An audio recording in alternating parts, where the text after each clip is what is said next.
Hi, good morning. ఇది మా ఇంటి కిటికీ.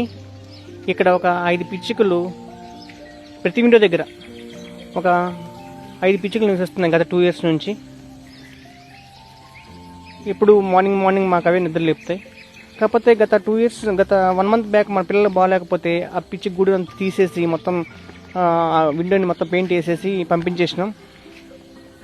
ఆ విండో క్లోజ్ చేసిన తర్వాత చేసిన అల్లరి, ఆ చేసిన గోల, ఏడుపులు తట్టుకోలేకపోయాం. 1 day కిటికీ తీయలేదు. సెకండ్ టైం మాకు మనసుకి చాలా బాధ అనిపించి ఆ విండో తీసి మళ్ళీ వితిన్ 1 dayలో మళ్ళీ పునరావాసం కల్పించుకున్నాయి. అవి జస్ట్ విండో తీసి హెల్ప్ చేసాం అంతే. అలా 4-5 పిచ్చుకలు బాధపడితే తట్టుకోలేకపోయాం. అలాంటిది 400 ఎకరాల్లో ఉన్న ఆ పిచ్చుకలు, ఆ లేడులు, ఆ జింకలు ఎంత బాధపడి ఉంటాయి ఊహించడానికే చాలా అనీజీగా ఉంది. నిజంగా ఆ పిచ్చుకలకి సంథింగ్ ఏదో ఒకటి చేయాలి మరి ఈ ప్రభుత్వం ఏదైనా సరే.